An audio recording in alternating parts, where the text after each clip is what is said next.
wabarakatuh. Perkenalkan, saya Mati dan Alkim 2014. Saya akan saya berjudul penanganan hama wereng pada tanaman padi agar terhindar dari virus kerdil. Latar dari hama yang dapat rugi bagi hewan dapat menyerang berbagai jenis tanaman termasuk para petani. Akibatnya, banyak petani rugi atau gagal panen dikarenakan tanaman dari mereka dirusak oleh hama tersebut. Hama merupakan salah satu faktor yang menjadi kendala bagi petani. Perkembangan hama disebabkan adanya perubahan iklim di beberapa daerah serta produksi padi saat musim kemarau. Akibat dari serangan hama tersebut terdapat penurunan hasil produksi padi yang membuat petani rugi. Organisme pengganggu tanaman atau PT yang paling penting pada tanaman padi adalah hama wereng. Hama tersebut mengganggu pada fase pertumbuhan tanaman sejak mulai persemaian vegetatif, anakan maupun berbunga, sehingga menimbulkan kerusakan berat serta kehilangan hasil yang tinggi.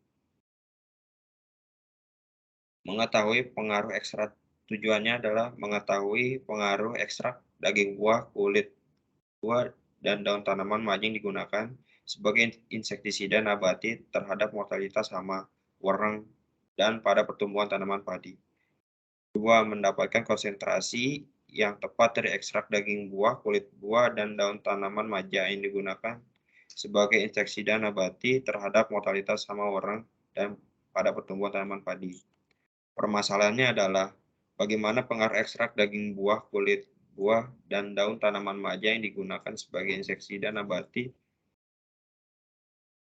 terhadap mortalitas hama, wereng, pada pertumbuhan tanaman padi. Beberapa konsentrasi yang optimal dari ekstrak daging buah, kulit buah, dan daun tanaman maja yang digunakan sebagai insektisida nabati terhadap mortalitas hama, wereng, pada pertumbuhan padi. Tinjauan pustaka. Hasil penelitiannya, buah maja memiliki aroma yang menyengat serta dapat mengganggu fungsi pencernaan dari hama jika termakan. Dari Rismayani tahun 2013. Menurut penelitian Rismayani tahun 2013, buah dapat mengendalikan hama tanaman padi pada konsentrasi 30% karena terdapat kandungan sponin dan tanin. Keterkaitan antar kata kunci. Pemanfaatan tanaman adalah sebagai insektisida nabati. Salah satu jenis tumbuhan yang dapat digunakan sebagai insektisida nabati adalah tanaman maja. Pada penelitian sebelumnya, diketahui bahwa tanaman maja memiliki kandungan yang terdiri dari zat lemak dan minyak terbang yang memiliki kandungan linolen pada buah, akar, dan daun maja.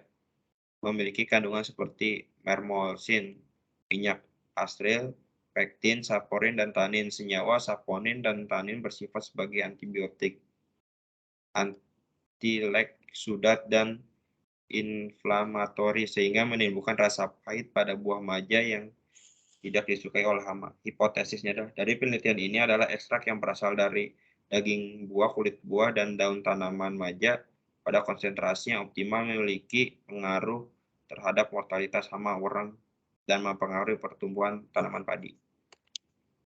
Tata cara penelitiannya adalah metode penelitian ini adalah penelitian eksperimental yang menggunakan rancangan acak lengkap RAL dengan beberapa perlakuan.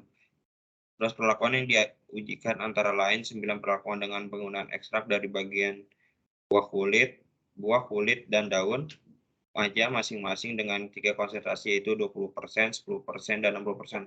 Satu kelompok kontrol positif dan satu kelompok kontrol negatif dengan tanpa perlakuan. Pada setiap perlakuan diberikan ke hama wereng.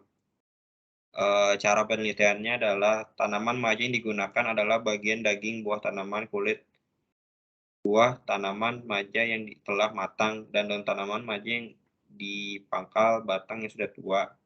Dan daging buahnya itu diambil 1 kg, kulit buahnya banyak 1 kg juga, daunnya itu 1 kilogram dan dicampurkan sebanyak 1 liter air. Variabel pengamatan. Variabel yang diamati adalah mortalitas hama, warna daun, jumlah anakan, tingkat kerusakan tanaman, dan tinggi tanaman. Pengamatan tersebut dilakukan sebanyak 1 kali, yaitu pada padi berumur 45 hari setelah tanam. Analisis data. Data hasil pengamatan mortalitas hama, jumlah anakan, tingkat kerusakan tanaman,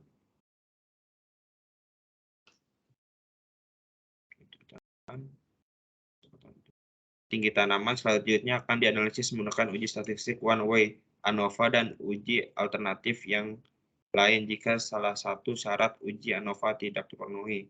Sedangkan pengamatan warna yang merupakan kualitas akan dianalisis secara deskriptif. Ini adalah daftar pustaka. Sekian, terima kasih. Wassalamualaikum warahmatullahi wabarakatuh.